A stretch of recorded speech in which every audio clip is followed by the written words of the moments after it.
Pendengar Ria, silakan 669-11897. Hello, selamat tengah malam. Siapa bercakap ni? Assalamualaikum, selamat tengah malam KC. Kak Maya ada pengalaman tentang apa Kak Maya? Silakan. Tadi seperti ada pendengar bertanya kan, itik kan? Tentang itik, ya saya.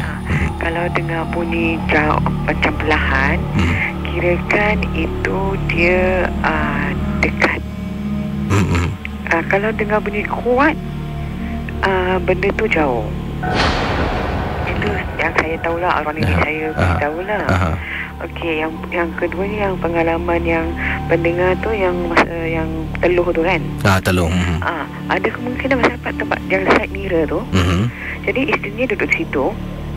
Ada kemungkinan reflection ni orang tu, mungkin benda ni ingat yang cermin tu, reflection tu, isteri dia tu ingatkan manusia agaknya. Jadi terkena tempat cermin.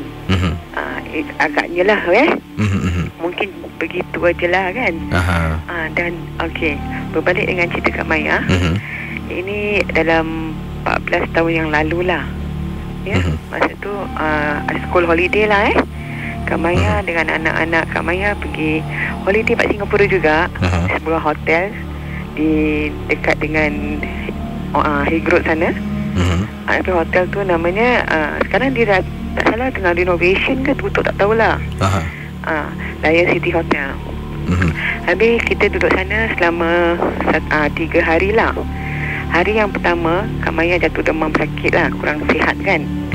Jadi bila nak masuk ke tandas tu, rasa Kak Maya macam bulu roma ni berdiri, tapi nampak macam kelibat benda tu nak keluar. Benda lebagi hitam lah, tapi tak nampak sangat lah, macam imbas-imbasan gitulah. Tapi Kak Maya lepas dah mandi semua, dah ambil wuduk, dah mendirikan solat. Anak Kak Maya masa tu yang pertama, yang sulung tu berumur dalam 10 tahun. Dia tengah main game kat TV. Kan dulu kan macam television tu ada satu game tu boleh masuk, insert wire tu boleh main game tu kan. Dia main tu, tiba-tiba tengah Kak Maya tengah solat ni, dia terpekik. Mama, dia dah masuk dalam television mah. Television tu boleh dia punya suara ni boleh macam kuat tau, scary. Jadi kita try picit-picit pakai remote control pun tak boleh tau. Off pun tak boleh. Jadi Kak Maya call lepas solat tu, Kak Maya call maintenance, so naik atas. Maintenance naik atas sampai dia telefon lagi kawan dia tu, naik lagi satu lah, maintenance Cina ni, ada lelaki Cina.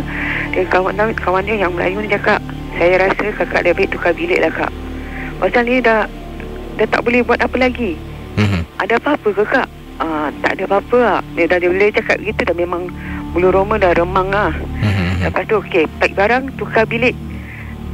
Lat 2-3 bilik dari situ, kita tukar bilik lah. Itulah masa yang 14 tahun yang lalu lah. Di Singapura. Kisah yang tak dapat lupakan memang betul lah, tak perlu lupakan. Dia boleh masuk dalam televisyen Casey. Anak boleh lihat tu. Anak saya tak nampak, tapi dia punya suara tu very loud. Tak boleh dah memang dah suara dah terlalu tinggi lah. Kita off pun benda tu tak, kata orang tu masih on juga. Tapi dia tak boleh inilah, tak boleh off lah. Dia punya itu operate pun tak boleh. Sampai maintain pun terus dia kak ni tak boleh jadilah kat yang Melayu tu kan, kena tukar bilik lah kak. Jadi dah tukar bilik tu alhamdulillah lah, tak ada apa-apa lah, masalahnya tak ada apa-apa, syukur alhamdulillah lah. Pula tu di Singapura pula tu. Itu dia. Terima kasih Kak Maya. Terima kasih. Assalamualaikum. Waalaikumsalam warahmatullahi. Baik teman misteri jam 2.